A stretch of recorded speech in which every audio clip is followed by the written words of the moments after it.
Hi, my name is Sharif Youssef. I'm the co-founder of the Coptic Educational Foundation, also known as CEF.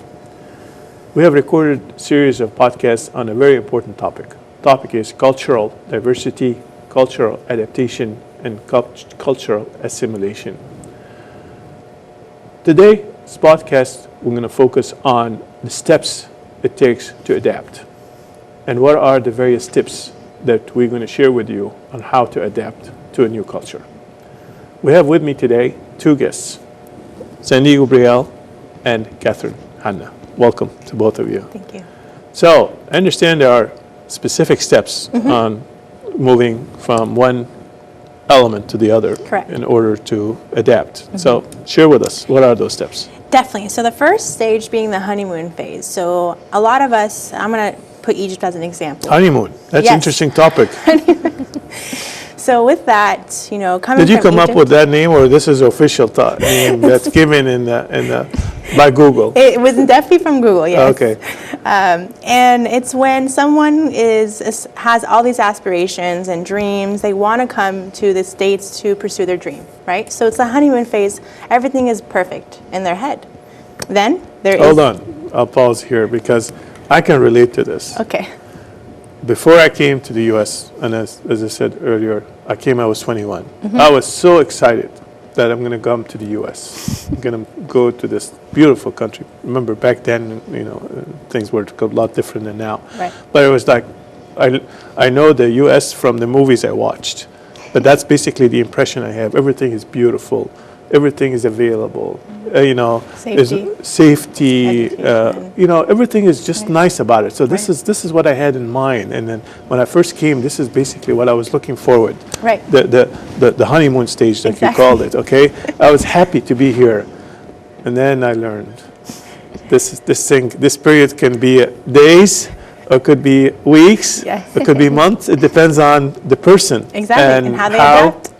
How they move to the next step, which is rejection. Okay, what is it? So when you're the rejection phase, you deal with the initial shock, right? Because now you want to provide for your family. Now you deal with the financial burdens, the housing, the education. Where do I take my kids? What is education here?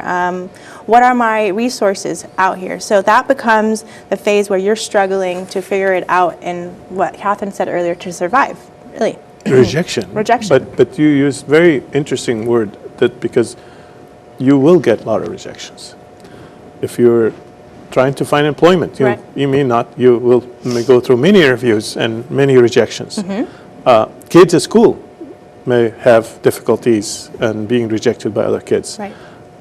So the word rejection is really identify this stage very clearly, and that's like, that's where the heartburn is. And that's what you have to prepare your mind for when you're coming to California or any state, is that you're not going to be initially accepted in the society. You're not going to just fit in all of a sudden now financially, unless you have the resources or you've had family that maybe can help you that's already living in the States, maybe. We're assuming most families that came here didn't have the resources. Right.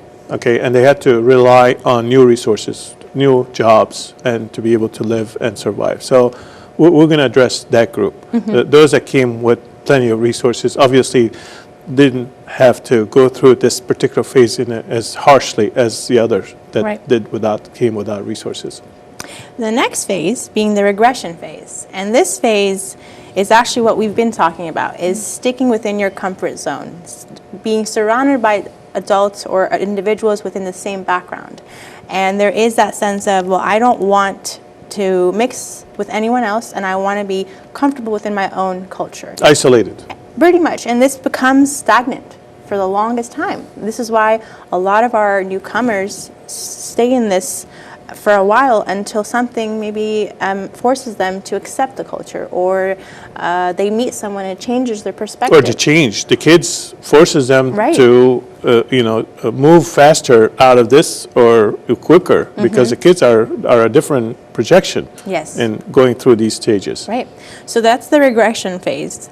Once you, and this is the lowest point of the phases. Then you kind of are going progressing a little bit into the recovery phase.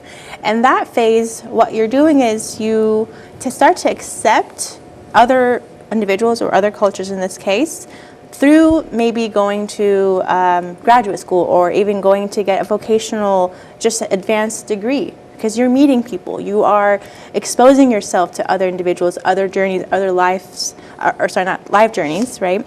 It could also be through working. You're working with other individuals, coworkers, they help you through that phase. You become more accepting of the American culture. There's also the surrounding environment. It could just be your neighbors. If you have, American neighbors, whether they're from a minority group or otherwise, you want to go out of your way, say hi to them, knock on their door, give them something, a dish, or invite them over, not during COVID, of course, but just in general, knowing that you can go to your neighbor and have that relationship with them.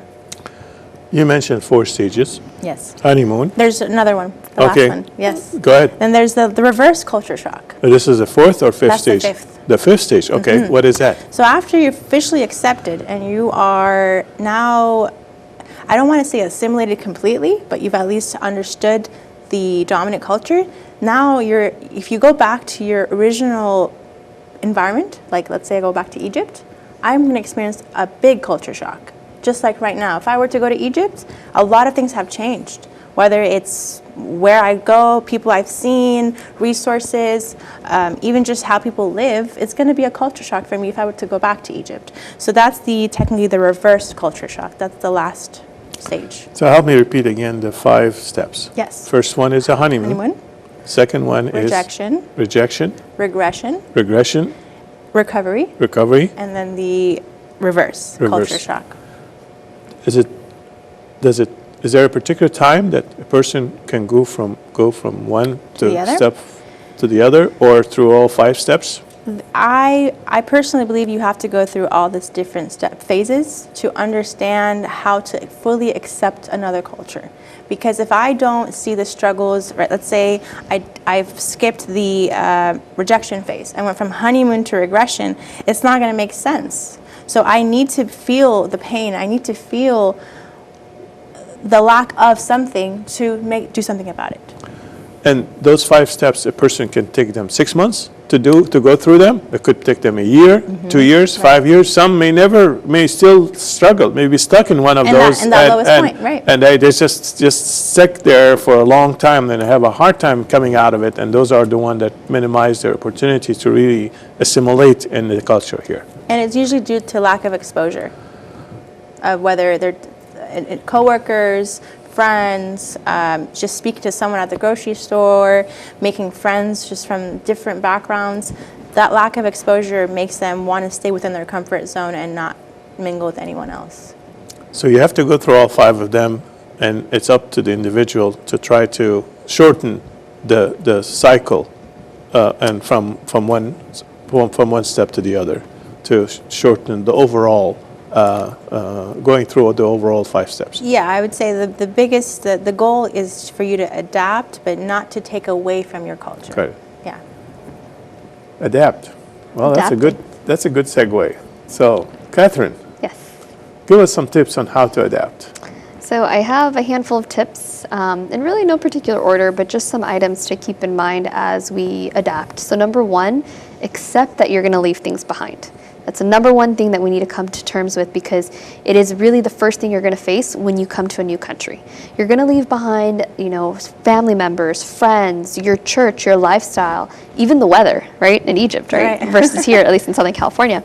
So accepting that things are going to look different. Nothing's going to look the exact same. The food. Even the food tastes better in Egypt. So of course. It tastes different here. Yeah. You can make it, but it still tastes a little different, right? So accepting there is going to be change. And once we can accept change, then we can, tip 2, is see change as a good thing.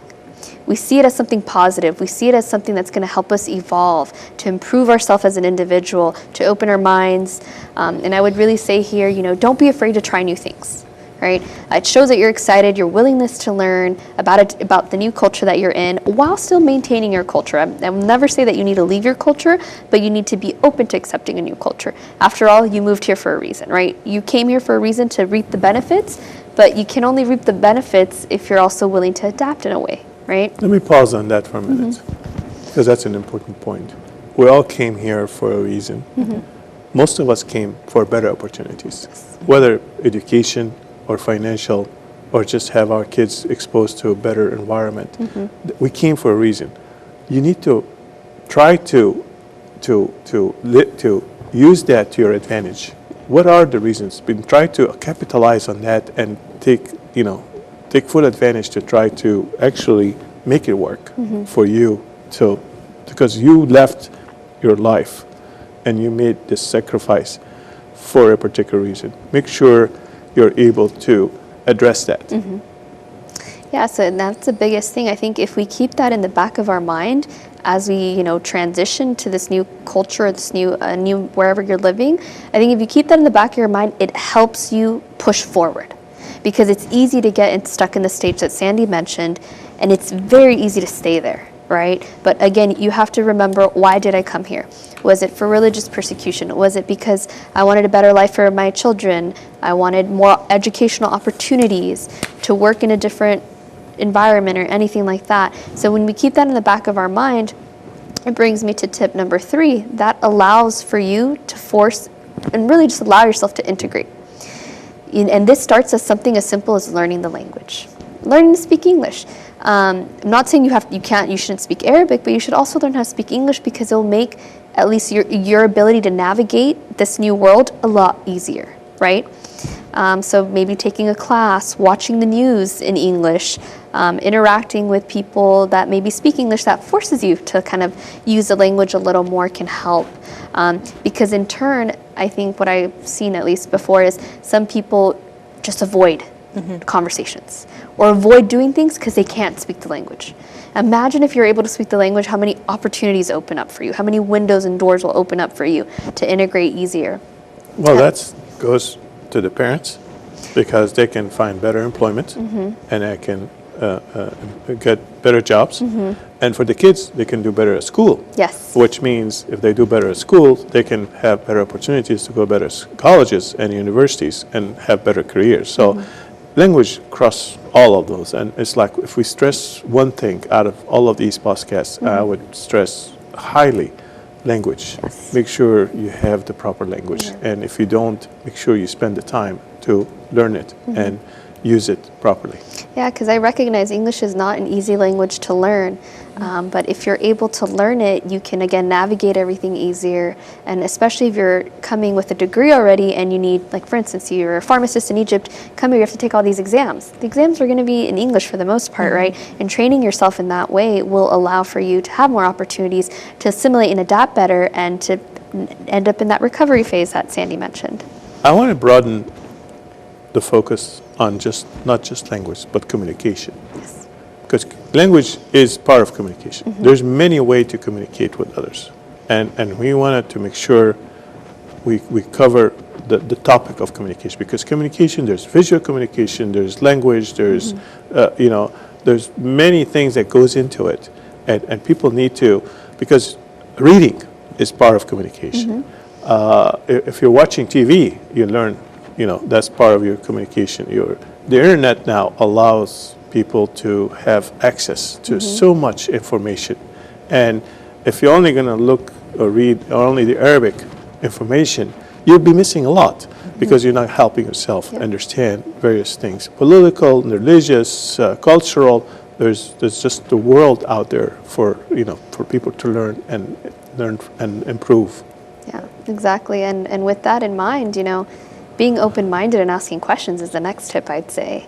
And with that, having people within your community to ask those questions, to feel confident to ask those questions, but also being okay with, if someone in your community doesn't have the answer, maybe someone else does. Maybe someone else can help you. And that's where it comes in with being open-minded and being willing to ask questions to really ease that transition. Because, I will say adjusting to a new culture, again, does not mean you have to change your own values, your own beliefs, but you have to remind yourself that you also need to respect different people, those that are not like you, because you're going to encounter those people, right? You can't, we're not in Egypt per se anymore. So we have to keep that in mind. And I would say too, with those that are struggling with the language barrier, it's okay if you don't understand something the first time, and it's okay to ask someone, you know, am I understanding what you're saying? Is this what you're saying? Ask again. It's okay. I know sometimes we're a little embarrassed, especially if you're maybe like a middle-aged person. You feel like you should know everything. You feel like you should have all the answers, but you don't. I think everyone's learning something new every day. At my age, at anyone's age, right? So asking for assistance, asking for that extra explanation can really help you feel more empowered to make better decisions and to feel like what you're doing is right. So I think that's important. And then the last tip that I have is be patient. Be patient. This is going to take time, as Sandy mentioned. Those stages, sometimes some people never reach out of those stages, right? Or they take multiple years. So being patient, understand that you're not going to understand everything right away. Understand that you're coming into something brand new, and that takes time. And be patient with yourself and be patient with your family, because you're going to learn something new every day. And the more patient you are, this will allow for that transition to feel a lot easier, to feel a lot more positive. But if you're not patient, if you get impatient, you may not have the best transition experience. Or you give up. Or you give up, exactly. Yeah, And that's what we don't want to see. That's the worst thing it can happen, because Yeah. then you're not able to go through the cycles and be able to get out of it, you know, and fully adapt and assimilate. Very interesting topics, huh? So, 5 steps to adapt, and a lot of great tips we learned today in today's podcast. Yeah. So, well, thank you for watching this podcast, and I hope you watch our other podcasts on this very important subject of cultural diversity, cultural adaptation, and cultural assimilation. Thank you. Bye.